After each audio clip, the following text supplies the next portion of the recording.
प्यारे बच्चों, आज हम लोग जो टॉपिक कवर करने वाले हैं वो क्लास 10th का बहुत ही अहम टॉपिक है, जिसको हम लोग क्वाड्रेटिक इक्वेशन बोलते हैं, द्विघात समीकरण बोलते हैं।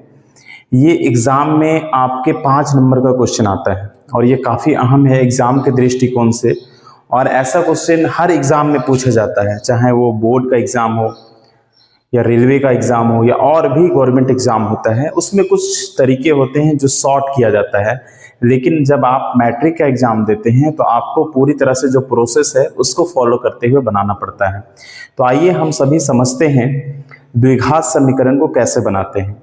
तो यहाँ पे हमें एक समीकरण दिया गया है। समीकरण है 2x² - 5x + 3 = 0 का विविक्त कर निकालना है, मूलों की प्रकृति निकालना है। अगर मूल वास्तविक होते हैं तो हमें मूल भी ज्ञात करना पड़ता है। तो सबसे पहले शुरुआत करते हैं विविक्त कर निकालने की। सबसे पहले समीकरण को लिख देते हैं। समीकरण हमारे पास दिया हुआ है 2x² - 5x + 3 = 0। ध्यान ये देना है कि जो सबसे पहला वाला होता है उसको हम a मानते हैं। a हमारे पास 2 है और ये सेकंड वाला होता है, ये हमारा b हो जाता है। b हमारे पास -5 है। इसके पहले वाला साइन जो होता है वो लगाते हैं, -5 है। और c हमारे पास जो है वो है 3। इतना आपको समझ में आ गया। पहला वाला a होता है, दूसरा वाला b और लास्ट वाला c। अब सबसे पहले हम विविक्त कर निकालेंगे। विविक्त कर कैसे निकलता है उसको हम लोग चर्चा करेंगे। विविक्त कर निकालने के लिए आप सबसे पहले विविक्त कर लिख लेंगे,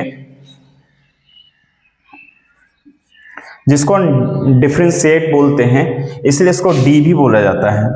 तो d = होता है b² - 4ac। b² - 4ac। b हमारे पास है -5, -5 का स्क्वायर माइनस, यहां भी माइनस किया हुआ है 4। a के जगह हमारे पास है 2 और c के जगह पर है 3। देखिए -5 का स्क्वायर जो होता है वो कितना होगा। तो सबसे पहले अगर हमको समझना है तो हम इधर भी देख सकते हैं कि -5 का स्क्वायर का मतलब है 5 में स्क्वायर है, तो -5 को स्क्वायर मतलब 2, तो इसको 2 बार लिखना है। कितना बार लिखना है? 2 बार लिखना है। और 2 बार लिखने के बाद आप क्या करेंगे, इसको गुना करेंगे। तो 5 और 5 को गुना करेंगे तो 25 हो जाएगा, और माइनस को गुना करेंगे तो प्लस, यानी साइन प्लस हो जाएगा। इतना हमें पता है।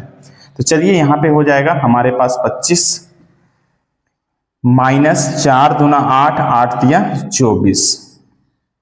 अब 25 में से 24 घटाएंगे तो हमारे पास जो d आने वाला है वो आने वाला है 1। कभी भी d जो है, या d अगर 0 आता है, d बराबर अगर 0 आता है तो मूलों की प्रकृति को हम बोलेंगे समान है। अगर d बराबर 0 आएगा तो हम ये बोलेंगे कि मूलों की प्रकृति क्या है? समान है।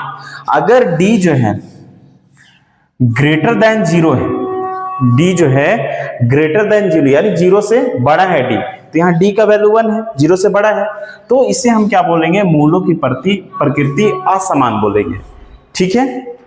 तो प्यारे बच्चों, हम आगे समझते हैं। यहाँ तो मूलों की प्रकृति हमें लिखना है, तो विविक्त करके बाद हम यहाँ पे लिखेंगे मूलों की प्रकृति। आपको वैसा ही लिखना है एग्जाम में जैसा बताया जा रहा है। मूलों की प्रकृति आपको लिखना है वास्तविक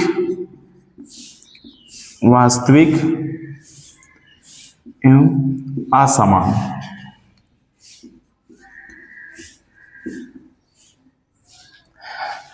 देखिए, वास्तविक एवं असमान, समान कब लिखते हैं? जब d का वैल्यू 0 आता। यहाँ पे d का वैल्यू 1 आया है तो असमान लिखेंगे। जब 0 आएगा तो वास्तविक एवं समान। हमें यहाँ पे पता चल गया कि हमें विविक्त कर मिला है, मूलों की प्रकृति मिला है।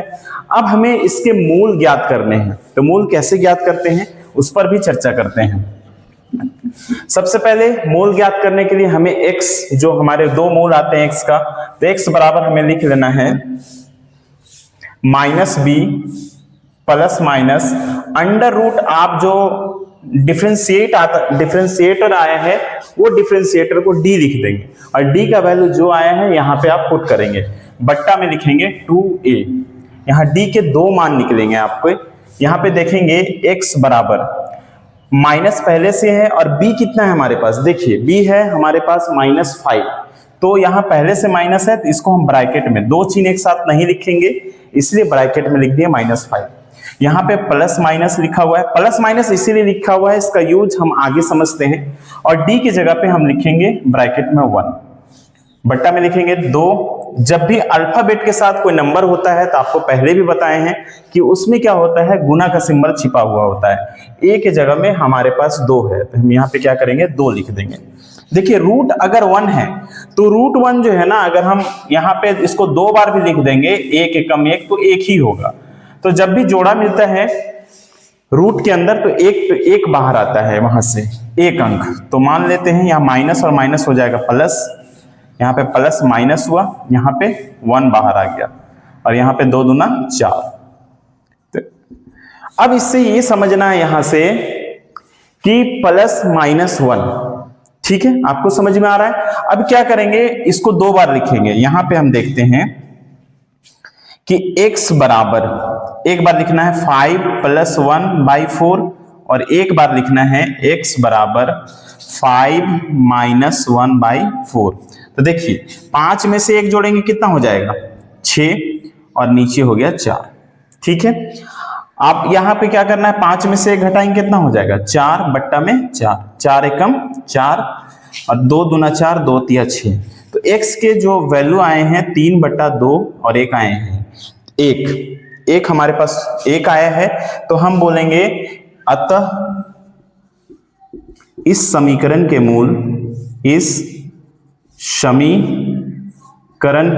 मूल बराबर 3/2, 1 है।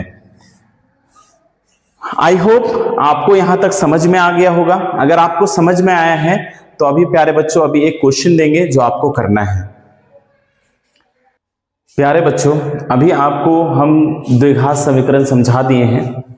अब आप क्या कीजिएगा, अगर ये वीडियो आपको पसंद आया है, समझ में आया है, तो उससे क्या कीजिएगा, क्वेश्चन ए और बी, ये 2 क्वेश्चन आपको दिया गया है, ये आपको होमवर्क के रूप में है, आपको ये करना है और इसका आंसर आपको कमेंट में देना है कि आपका आंसर क्या आ रहा है, ठीक है।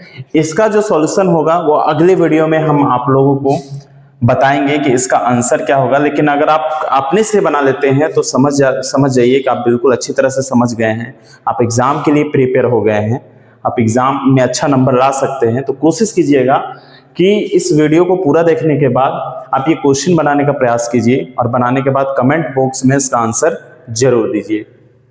धन्यवाद।